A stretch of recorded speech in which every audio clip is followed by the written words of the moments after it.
Bom dia a todos, com muita alegria que voltamos aqui nesse domingo. E hoje nós vamos conversar um pouquinho de um tema que está na pergunta 886 do Livro dos Espíritos, que fala o seguinte: qual o verdadeiro sentido da palavra caridade como entendia Jesus? E a resposta de conhecimento de todos, né, que é benevolência para com todos, indulgência para os erros alheios e perdão das ofensas. Kardec mostra nessa pergunta que todo o seu bom senso, porque a palavra caridade não foi criada por Jesus, por isso que ele perguntou qual o verdadeiro sentido, como entendia Jesus. Jesus vivenciou a caridade todos os segundos da sua vida aqui entre nós. Mas essa palavra caridade foi criada por Paulo. Portanto, depois de ser Saulo, depois de Jesus. E Jesus e o Espírito de Verdade coloca Kardec que a caridade é benevolência para com todos, indulgência para os erros alheios e perdão das ofensas. Tem essas três partes da caridade, elas são as que nós efetivamente pedimos a Deus, geralmente por nossas vidas. Não são, olha, nós sempre estamos pedindo a Deus da sua infinita bondade, da sua infinita benevolência para conosco. E pedimos a Deus também a sua infinita misericórdia. E se nós formos procurar no dicionário, nós vamos ver que a palavra misericórdia tem dois sentidos. Um é o que geralmente nós conhecemos. Misericórdia é o perdão das ofensas, que está dentro desta fórmula colocada pelo Espírito de Verdade. Mas tem um outro significado a palavra misericórdia. Se nós dividirmos a palavra no meio, fica misericórdia. Então, misericórdia pode ser entendido também como a compaixão que nós devemos ter pela miséria dos outros, porque nós estamos ainda repletos de misérias, que vem a ser essa indulgência pelos erros alheios que nós vamos comentar hoje. E um ponto muito importante nesses três atos de benevolência, indulgência e perdão é que nós sempre, ao tomarmos essas atitudes, nós temos uma visão de que estamos beneficiando o outro, e estamos. Mas o maior beneficiado mesmo é quem toma essas atitudes.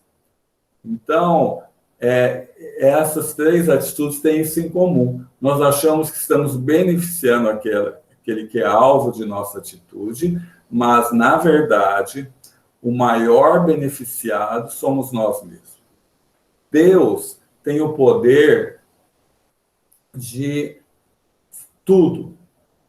E ele podia agir na vida de cada um de nós, mas ele delega isso a outros filhos seus, para que eles também se beneficiem dessa ajuda. Então, Deus age nas criaturas, pelas criaturas. E fazendo assim, o maior beneficiado não é aquele que recebeu ajuda, é aquele que deu. Então, toda vez que nós fizermos algum ato caridoso, nós temos que sempre lembrar do seguinte: o maior beneficiado desse ato sou eu mesmo. E nós temos que definir um pouco essa questão da caridade. E nós vamos ver lá no capítulo 15º do Evangelho segundo o Espiritismo, que traz aquela passagem de Paulo, que está na sua carta aos Coríntios, que Paulo fala o seguinte: se eu falar a língua dos homens e dos anjos e não tiver caridade, sou como um metal que soa ou como sino que tine. Então, isso vai mais para os palestrantes, né? Se o palestrante fala até bonito, mas ele não pratica o que fala, para ele não está sendo adiantado de nada. Tem até uma pergunta do Livro dos Espíritos que fala isso. Kardec pergunta, aquele que ensina o bem, mas não o pratica, ele não tem o mérito de ter ensinado bem? Aí os Espíritos respondem, não, mas por que ele não praticou? A primeira pessoa que está ouvindo a ele é ele mesmo. Então, se eu ensino os outros, mas não pratico, não está adiantando. Aí ele continua. Se eu tiver o dom da profecia, e conhecer todos os mistérios, e quanto se pode saber, e se tiver toda a fé até o ponto de transportar montes, mas não tiver caridade, não sou nada. Então, vamos colocar numa função dessa um médium. O médium pode trazer todas as comunicações, ele pode ter muitos tipos de mediunidade, mas se ele não introjetar aquelas mensagens com que ele fala na sua vida, não está adiantando nada isso. E, por fim, o que a gente muito confunde, ele fala assim, Paulo, e se eu distribuir todos os meus bens e o sustento dos pobres, e se me entregar meu corpo para ser queimado, se todavia não tiver caridade, nada disso me aproveita. Então, se eu tiver até participando de todas as atividades assistenciais de um centro espírita, mas como eu estou participando? Será que eu estou levando amor? Será que eu estou levando a doçura, a benevolência para aqueles que estão recebendo aquela ajuda, para os que estão trabalhando comigo também? Porque senão também não está ajudando nada. Então é importante nós percebermos que a caridade é um modo de ser, de levar o amor. Não aquele objetivo em si do ato que nós estamos fazendo, mas como nós estamos fazendo aquele ato. Então, tem essa diferença. Pode ver que em nenhum momento, nessa definição dos espíritos, eles falam em qualquer coisa material, qualquer coisa que não fosse o amor. Então, nós vamos começar a conversar um pouquinho sobre a benevolência. A benevolência, no capítulo 9 do Evangelho segundo o Espiritismo, tem um espírito chamado Lázaro, que ele vai falar o seguinte: a benevolência para com os semelhantes, fruto do amor ao próximo, produz a afabilidade e a doçura, que são a sua manifestação. Então, a benevolência, que é a bondade, vai começar pela forma como que nós tratamos as pessoas. Então, ele fala ali da afabilidade, ser afável, ser doce. E nós temos que começar com isso, com as pessoas mais simples. Porque o nosso orgulho faz com que nós tratemos bem as pessoas que têm mais poder, que têm mais dinheiro, que têm mais autoridade. E muitas vezes nós somos extremamente agressivos com pessoas mais simples. E são aquelas que nós devemos ser mais doces. Então, nós temos que começar a pensar como nós estamos tratando as pessoas mais simples. Porque se nós começarmos o trabalho da nossa melhoria, do tratamento com as pessoas mais simples, vai facilitar nós tratarmos todos bem. Então, eu tenho que pensar nisso. Por exemplo, se eu vou numa padaria lá, compro um produto, chego em casa, não está bom, está estragado, está vencido. Eu volto lá, nunca vou reclamar com a menina que me atendeu.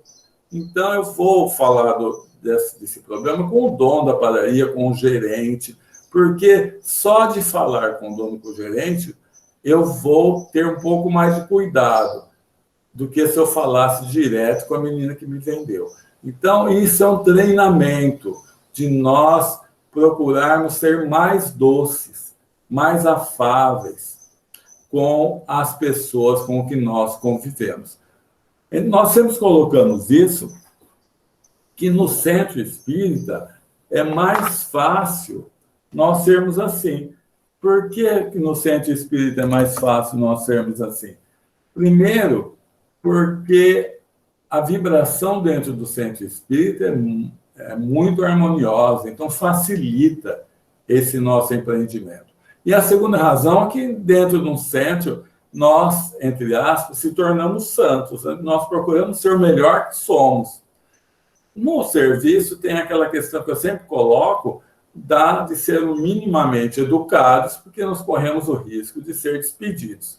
Então, é em casa que nós temos que trabalhar bastante essa questão de como nós estamos tratando aquelas pessoas que mais nos amam, porque é dentro de casa que nós temos o maior nível de problema nessa área. Algumas vezes, nós conhecemos algum confrade nosso, ou até mesmo nós agimos dessa forma, que no centro são verdadeiros gentlemen, então, são verdadeiros pessoas bem doces, mas dentro de casa tratam muito mal os seus companheiros de jornada. Então, nós temos que cuidar disso, porque de que adianta isso? De que adianta eu ser doce lá fora só para eu levar uma imagem de que eu sou melhor e dentro de casa eu não tiver paciência nenhuma, não tiver nenhum tipo de ser doce com aqueles que eu mais amo. Então, eu tenho que cuidar disso também. Como eu estou sendo dentro de casa. E nós temos que diferenciar também essa questão da bondade entre ser bom e ser bonzinho. Ser bom é querer, dar para os outros o que eu quero para mim. Então, toda vez na minha relação que eu dou para os outros o que eu quero para mim, que eu vou querer sempre o melhor para mim, eu estarei sendo bom. Agora, ser bonzinho não é bom. Eu lembro que há uns 15 anos, nós tivemos uma palestra de uma confrade espírita no Amor Exigente, que é médica. O tema da palestra dela foi cuidado com os filhos bonzinhos. Então, os pais têm que fazer essa diferenciação também na educação, entre ser bom e ser bonzinho. Porque ser bonzinho é ser conivente com os erros, ser bonzinho é passar a mão na cabeça quando os nossos filhos, por exemplo, estão tendo alguma atitude errada. Ser bonzinho é não dar limites, ser bonzinho é não exigir cooperação. Então, ser bonzinho é mal educar um filho. Então, nós, como pais, devemos ser bons. E ser bons, muitas vezes, significa dizer não. Então, muitas vezes, dizendo não, nós estamos sendo bons. Porque se eu dissesse sim para um pedido do meu filho que eu tenho consciência que não será bom para ele, eu não estou sendo bom. Então, nós temos que fazer essa diferenciação entre ser bom e ser bonzinho. Ser bom é dar para o outro o melhor. E muitas vezes o melhor é o limite. Muitas vezes o melhor é exigir cooperação dessa pessoa, porque ela vai ser beneficiada com essa nossa atitude. Deixar fazer coisa errada, quando nós percebemos que aquilo está errado, nós estamos incentivando a pessoa a não ter responsabilidade com a sua liberdade. E isto vai prejudicá-la. Por quê? Porque nós, muitas vezes, não estamos ajudando a corrigir uma má tendência que ela traz de outras vidas. Então, nós temos que ter esse cuidado. Ser bom é ótimo, é necessário. E o maior beneficiado disso somos nós mesmos. Mas é importante não ser bonzinho.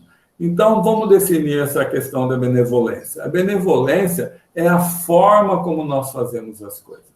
Por exemplo, se eu vou em alguma atividade do centro, em alguma atividade assistencial, eu tenho que saber que eu tenho que tratar bem as pessoas que estão ali trabalhando comigo, tratar bem os assistidos, ainda que eles não tenham a mesma educação que eu estou acostumado a ter, porque muitas vezes na forma de criação que eles tiveram, muitos deles foram criados na rua.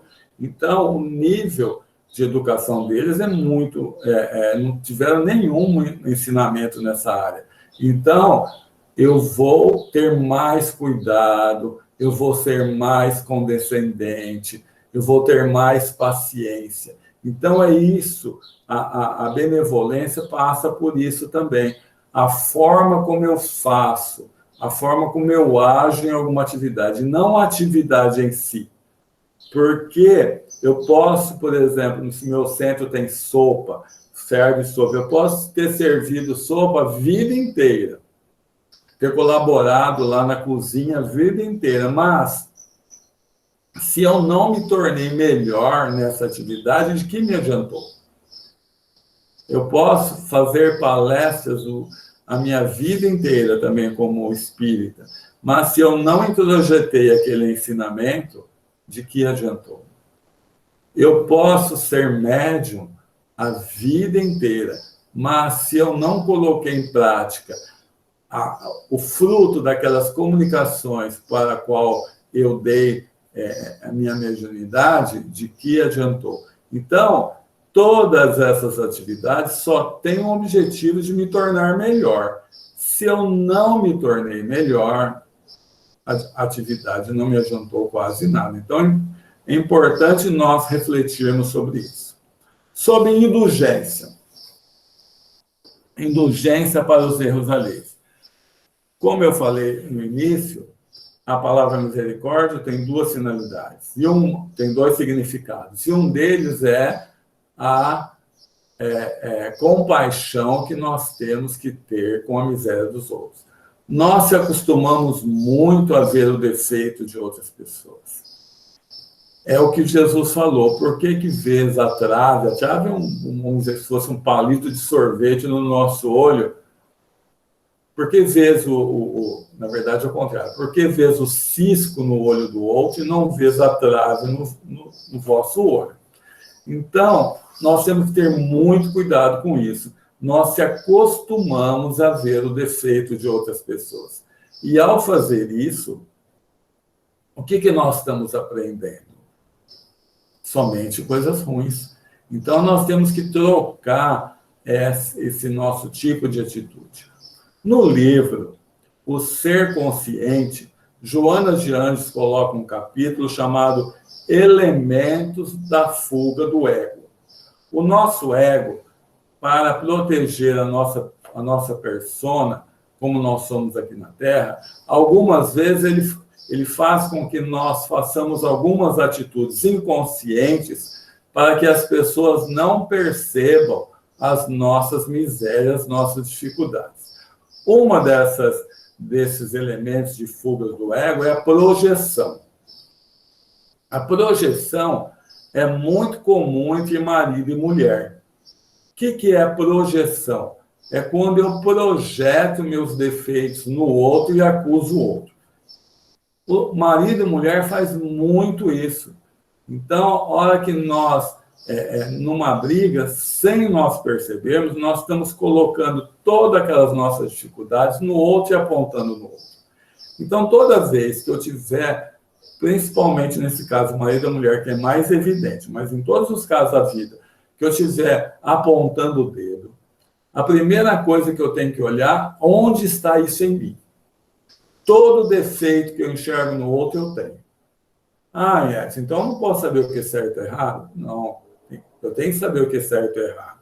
Mas aquilo que eu vou batendo no outro, que me irrita no outro, eu tenho. Então eu tenho que pensar, em vez de apontar o dedo, como eu trabalhar isso dentro de mim. E, no caso do marido e mulher, isso é mais evidente. Então, o que eu tenho que começar a fazer? Começar a olhar o lado bom das pessoas. Porque todos nós já temos coisas que nós fazemos bem. Todos nós temos qualidades. Se eu começar a olhar a qualidade, eu vou começar a tratar melhor as pessoas. Quando eu passo a ver todo mundo só o lado ruim, eu vou ativar em mim um medo de outras pessoas. Então, tem pessoa que não pode nem sair na rua, que ela tem medo de alguém vir molestá-la, porque ela só vê o lado ruim das outras pessoas. Ela não consegue enxergar o lado bom. É importante nós procurarmos enxergar o lado bom de todos. Então, toda vez que eu estiver vendo uma pessoa, eu procurar ver o que ela tem de bom. A Lídia dos Santos Lavac, que foi muito tempo presidente da comunidade Eurípides Barçanufo, ela fazia uma palestra sobre evangélico, eu lembro até hoje, ela levava uma cartolina branca, com um pontinho vermelho bem no meio, assim. Então, ela perguntava para todo mundo que estava assistindo, o que vocês estão vendo nessa cartolina? Todo mundo falava, um pontinho vermelho. Ela falava, mas ninguém viu branco? Então, é mais ou menos isso. Nós se acostumamos a ver os defeitos. No meu caso, por exemplo, isso dificulta mais, porque minha profissão durante 40 anos foi ser auditor. 40 não, 30 e poucos anos, foi ser auditor, ou seja, procurar os erros. Então, é um trabalho maior para mim, e eu tenho que fazer isso, me esforçar para fazer isso, parar de ver o erro das pessoas e das coisas. Um outro modo de elemento de fuga do ego colocado pela Joana de Ângeles é o seguinte, chama-se compensação. O que é essa questão da compensação? Quando eu tenho alguma coisa mal trabalhada no meu íntimo, por exemplo, se eu tiver um problema na minha sexualidade, que eu tenho dificuldade, só que eu não estou nem consciente desse meu problema, o meu ego, ele faz com que eu compense isso passando a agredir a sexualidade de todas as outras pessoas. Então, eu começo a ver escândalo no procedimento de todas as outras pessoas. É um meio que o meu ego está fazendo para que as pessoas não vejam que eu também tenho problema nessa área. Já há algum tempo, houve um prefeito de Nova York que foi eleito, dos pilares da campanha dele era combater a prostituição. E depois de um tempo que ele estava já como prefeito, foi descoberto que ele se beneficiava da mesma prostituição. Então, um psicanalista da Folha de São Paulo escreveu o seguinte, ele estava compensando. Então, toda vez que eu tiver uma vontade muito grande de criticar fortemente uma pessoa, muitas vezes eu estou compensando. Por exemplo, eu posso ser favorável ou contrário à homossexualidade. Eu tenho liberdade para ter isso, essa forma de aceitar ou não. Mas quando eu passo a ser homofóbico e querer o mal de uma pessoa que é homossexual, muitas vezes eu estou com aquela homossexualidade dentro de mim e eu compenso isso. Tanto vale nessa área da sexualidade quanto na área da honestidade. Quando eu estou atacando a honestidade de todo mundo, geralmente eu estou compensando uma desonestidade que eu ainda tenho dentro de mim. Então, é importante nós fazermos isso. O que mais me irrita no comportamento das outras pessoas é o que eu tenho que trabalhar dentro de mim. Se eu passar a trabalhar dentro de mim, eu vou melhorar aquele aspecto e paro de ver isso nas outras pessoas. Porque é a questão da pessoa humilde. A pessoa humilde, ela não sabe que é humilde. Passa a ser tão natural para ela ser humilde que ela, se perguntar se ela é humilde, ela não sabe dizer que ela é humilde. Então, quando eu passo a acertar essas pendências na minha vida, eu começo a ter compaixão pelas pendências do outro, porque eu falo, nossa, eu também tinha isso. Eu tive que fazer um esforço danado para tirar isso do meu comportamento. Então, a forma com que eu passo a ver isso na vida de outras pessoas muda. Então, sempre eu tenho que ter essa ideia, essa visão. Aquilo está me irritando muito no comportamento da pessoa, eu tenho aquilo lá, eu tenho que melhorar. Eu tenho um cunhado, uma vez, nós estamos indo para Campo Grande em 3 carros. Aí passou meu irmão, que trabalhava como fiscal de renda, eu que trabalhava como fiscal de renda e ele, na fronteira. E daí, eu passei, meu irmão passou, uma fiscalização do Estado barrou ele. Aí nós ficamos lá na frente, parados, dando risada, né? Ele falou, vocês estão dando risada por quê? Gambá cheira gambá. Ele falou, deixou vocês passar porque viram que era igual. Então, eu fiquei com isso sempre na cabeça, gambá cheira gambá. Quando eu estou muito irritado com o comportamento do outro, é hora de parar e ver se eu não tenho esse comportamento. E a última parte, perdão das ofensas. Por que é necessário perdoar? Se nós vimos que ser bom é muito bom, primeiro para mim, mais do que até pelo outro, que ser indulgente, eu vou crescer mais do que até esse meu comportamento para com o outro, o perdão também é isso. O perdão não foi feito para o ofensor. O ofensor, quando ele faz alguma coisa dentro daquilo que ele já tinha condição de fazer correto, quando ele toma algum ato contra seu irmão, numa coisa que ele já tinha condição de não fazê-lo, mesmo que o ofendido o perdoe, ele vai ter que reparar aquele ato. Então, o perdão foi feito para o ofendido. Muito bem. Por que temos dificuldade de perdoar? A maior causa disso é o nosso orgulho. Porque, se não fosse o nosso orgulho, nós perdoaríamos sempre. Porque eu passo a carregar um lixo que não é meu ao não perdoar. Então, eu tenho que sempre pensar nisso, né? O não perdão é até uma atitude sem inteligência.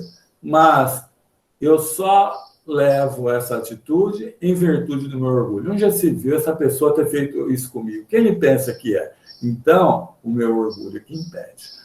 O processo da agressão é feito da seguinte forma. É como se o agressor tacasse uma flecha envenenada no coração do agredido. Se o agredido fosse Gandhi, por exemplo, a flecha ia passar e voltar no agressor, porque Gandhi falava o seguinte, olha, eu não perdoo ninguém porque eu não me sinto agredido. Olha, não me sinto ofendido. Já é uma alma, já de uma sabedoria bem maior. Mas nós sentimos a ofensa. E nós ficamos ligados ao agressor, ele pela culpa, e nós pelo ressentimento. Pelo ressentimento? Não.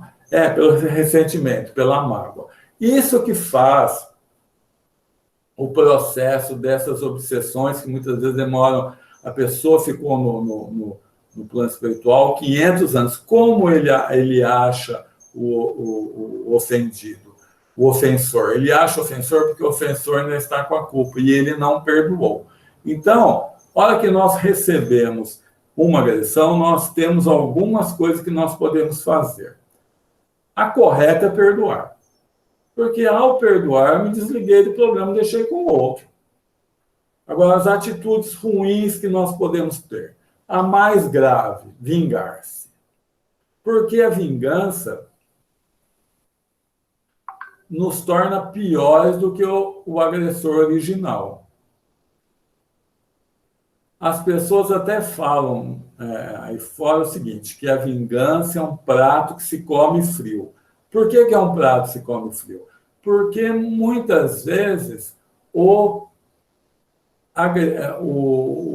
agredido, muitas vezes não, sempre, o agredido teve tempo de pensar, de meditar, diferente do agressor, que muitas vezes estava num momento de total desequilíbrio. E, geralmente, o agredido, ele age de forma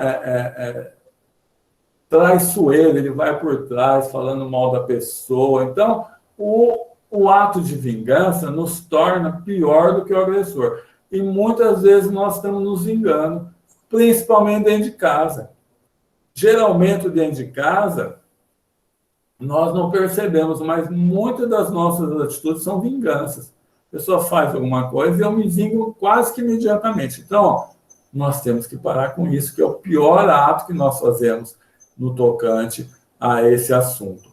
O segundo pior ato é ficar odiando, porque odiar o ódio é uma ferrugem dentro do nosso corpo, como fala João de Anjos, vai nos afetar, onde nós temos a parte mais sensível, de repente pode ser no rim, no fígado, no coração, então vai deixar alguma parte do nosso corpo sem proteção, e ali pode surgir doenças. Da mesma forma, acontece com o ressentimento.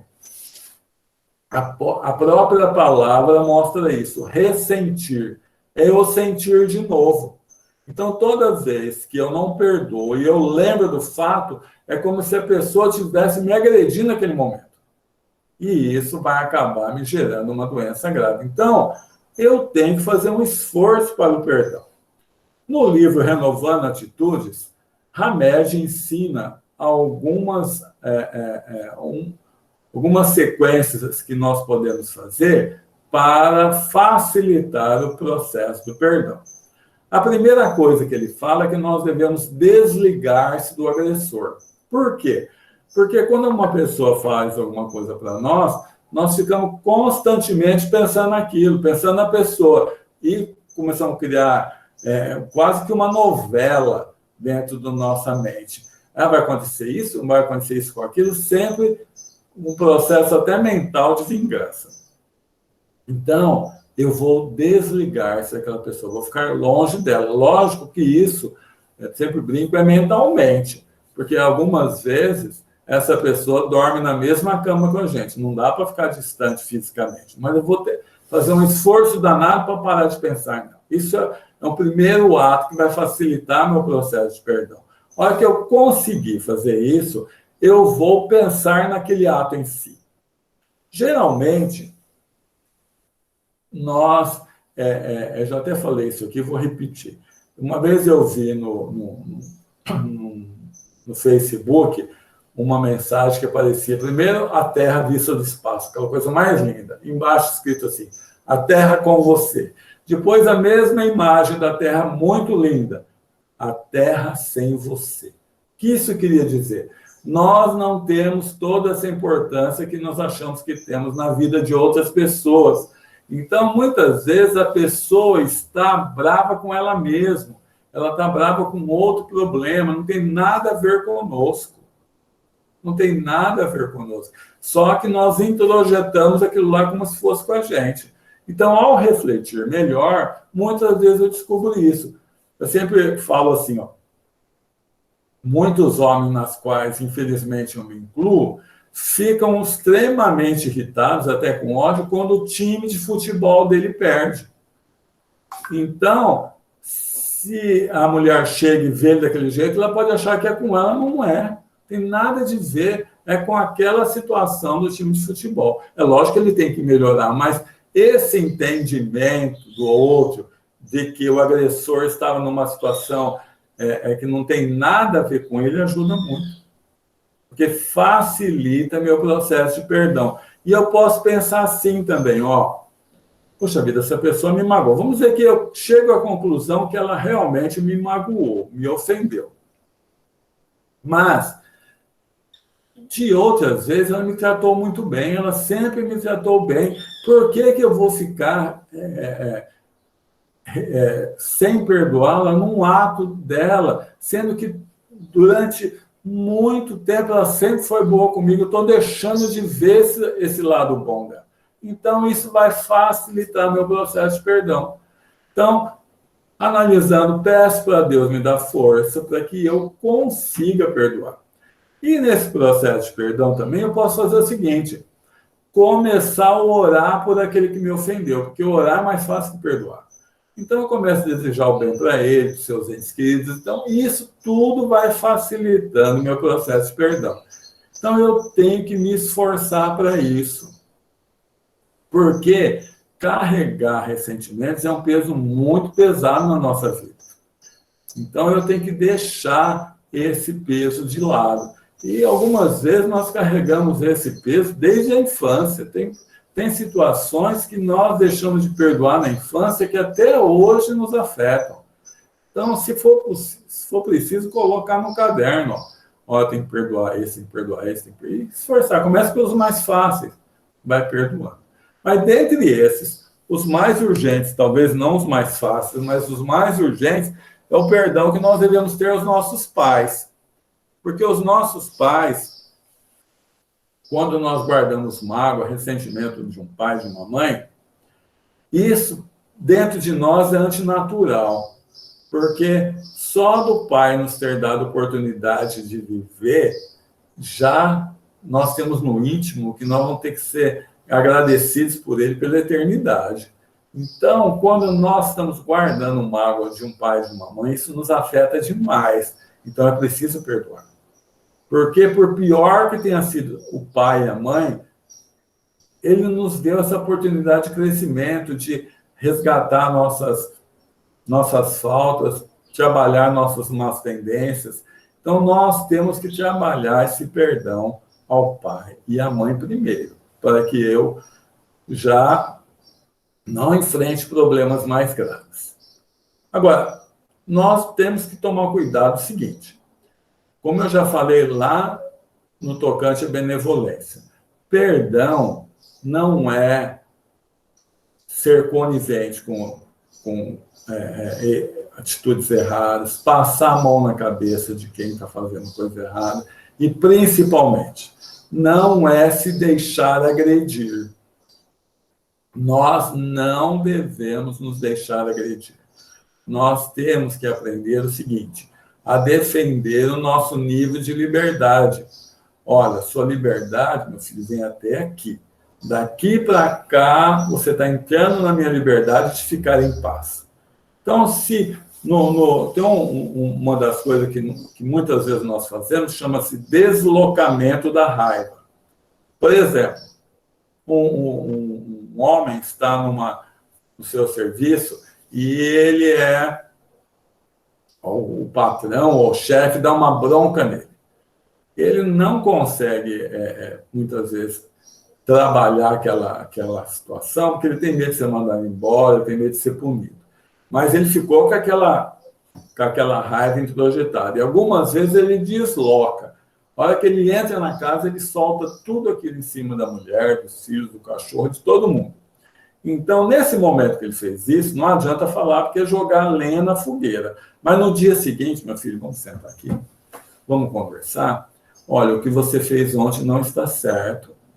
Porque eu também trabalho, muitas vezes eu tenho até trabalho fora, trabalho em casa, e mesmo quando sou em casa, o trabalho de casa é muito difícil. E eu te recebo com maior amor, com maior carinho, e você muitas vezes não está percebendo, mas você está deslocando a sua raiva. Começa a pensar nisso. Então, eu não preciso agredir o outro, nem me vingar nada, mas eu torná-lo consciente do estado que ele está fazendo. Porque senão ele continua fazendo errado. E perdoar também não é aceitar. Tem pessoas, isso aí Hamed coloca no livro Os Prazeres da Alma. Tem pessoas que se desculpam a todo momento do mesmo jeito errado. Por exemplo, ele faz errado, a outra pessoa, ele pede desculpa. No outro dia, a mesma coisa, não se emenda. Nós temos que colocar limite nisso, até em benefício dessa pessoa. Por quê? Porque ao aceitar isso, além de nossa autoestima vai lá embaixo, que nós estamos sendo agredidos e não reagimos, nós não estamos colaborando com que ele se melhore. Então, nós temos que falar para ele, olha, a desculpa, ela é um ato nobre, mas a pessoa tem que parar de agir dessa forma, porque senão, de que adianta a desculpa? Então, é uma outra forma também que nós temos que ver esta questão do perdão. Então, perdoar, ser indulgente com os erros alheios e benevolente são atitudes que os Espíritos falaram que assim Jesus entendia a caridade, são formas de viver a vida que os maiores beneficiados vamos ser nós mesmos. Não são as outras pessoas que recebem de nós a indulgência, o perdão ou a benevolência. Somos nós. Então, é um treinamento que nós devemos começar a fazer em nossa vida, mudando a forma de nós agirmos, que muitas vezes vem de muitas vidas, né? Mas, primeiro, se tornando consciente. Que forma se tornar consciente? Como nós falamos no tocante à indulgência. Quando eu percebo que me irrita muito o jeito que o outro tem, sei que eu também vou ter, eu vou trabalhar isso em mim. Eu vou perdoar. E eu vou procurar ser o mais bom que eu consigo. Então, agora eu vou parar aqui e abrir para perguntas, para dúvidas, para colaborações, se alguém quiser colocar alguma situação. Temos muitas pessoas aí que podem nos ajudar, que estão participando com a gente. Então, fiquem à vontade. Se quiser usar eu vou pedir, Adriana, eu estou com um problema, que se puder ler a questão da Adriana, por gentileza. A Adriana está perguntando o que fazer com aquela pessoa que não consegue perdoar, mesmo que a gente peça perdão. Ignora. Eu me sinto muito mal diante dessa situação. Devo me preocupar com a falta de perdão do outro? Não. É uma questão seguinte, ó. O que a Adriana está perguntando é o seguinte.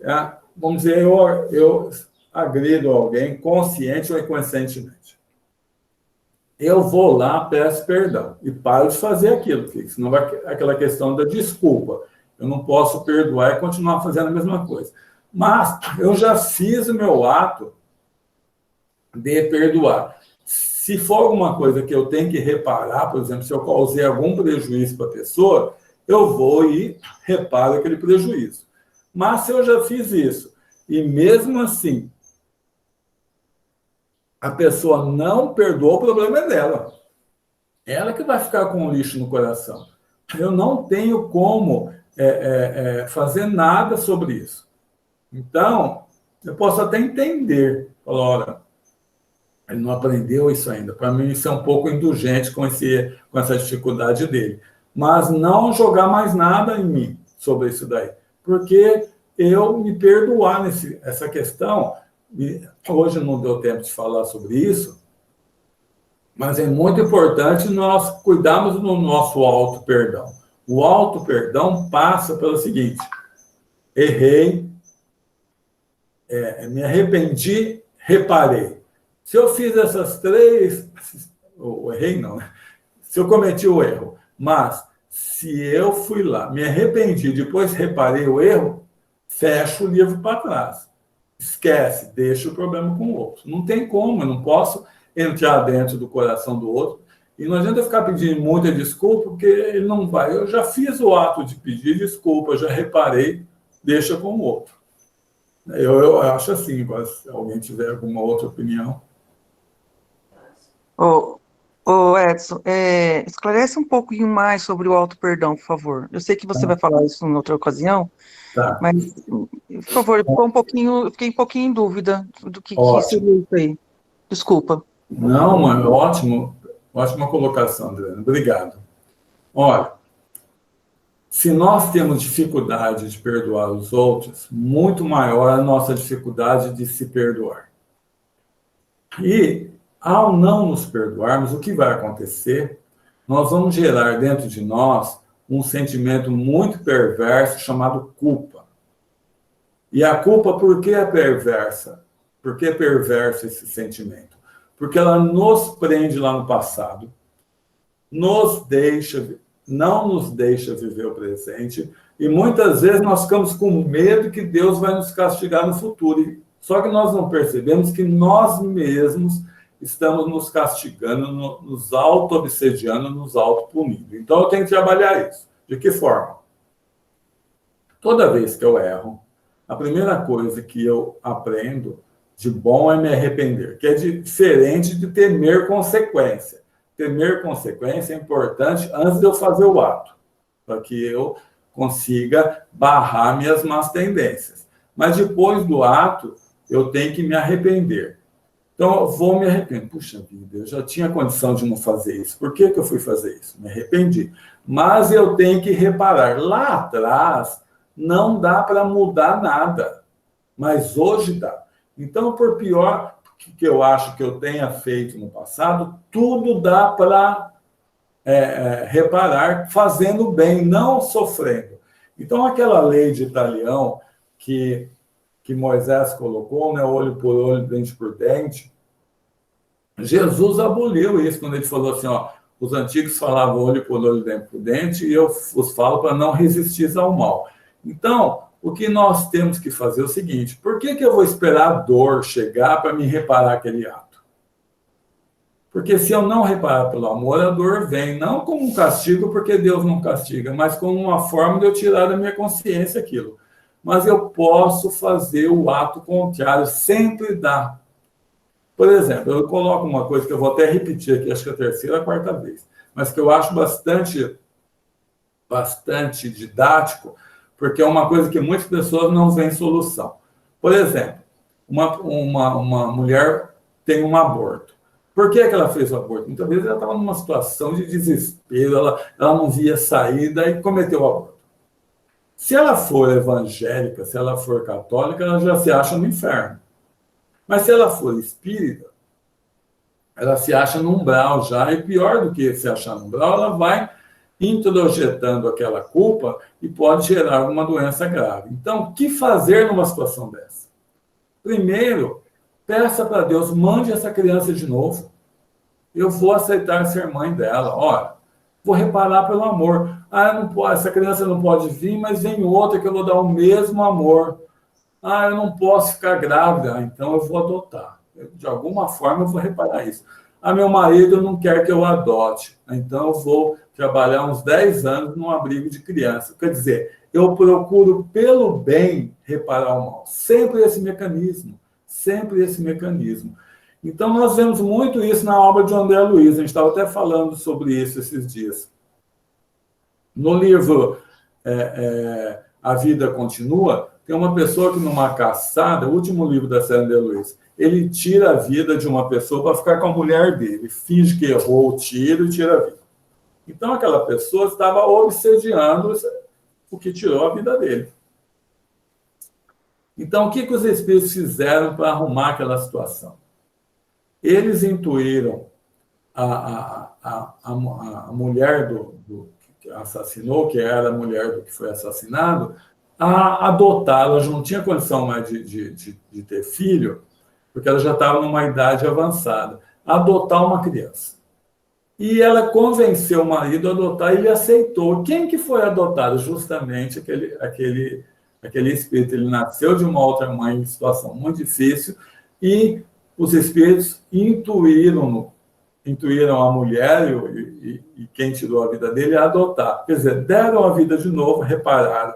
E até nas coisas materiais, porque do jeito que ele ficou com a fazenda do outro, esse filho passou a herdar a fazenda dele. Então, Deus, que nos ama demais, não nos quer sofrendo. Ele nos quer que reparemos nossos atos, porque tem uma lei de justiça de Deus que faz com que, se eu ajo mal, mas minha consciência ainda não vivenciou aquilo, então eu não sei que aquilo é um mal, ela nem exige reparação.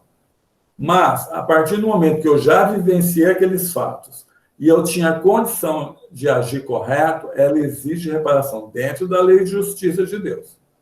Mas dentro da lei de misericórdia de Deus, ele permite que nós reparemos os atos maus pelos bons.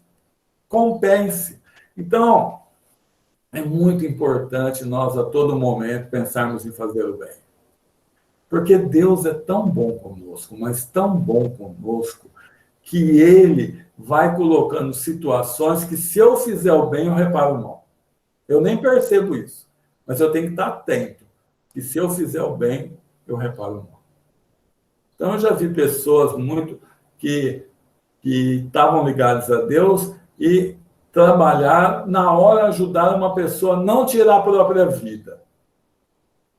Olha o que elas fizeram, elas devolveram a vida de uma pessoa. Então, se vida anterior ela tinha tirado de alguém, ela reparou.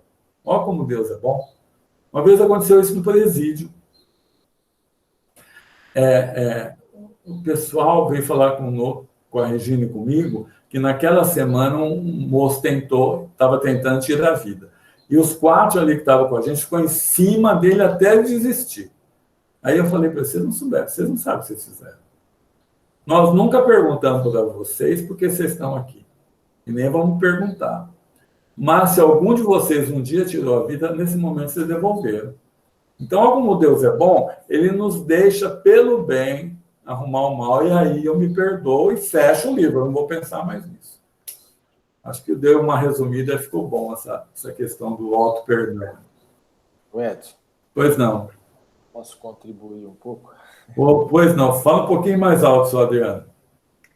Deixa eu ver aqui, posso contribuir um pouco? Lógico que pode, Adriano.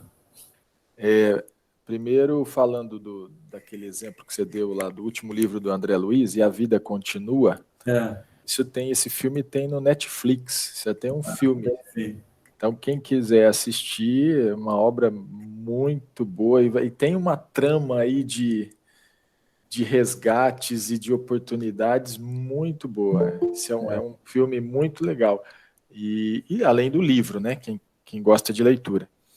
E só para tentar passar para a Adriana, assim, o meu sentimento de auto-perdão, né? São 2 coisinhas que eu imagino sempre comigo. Primeiro,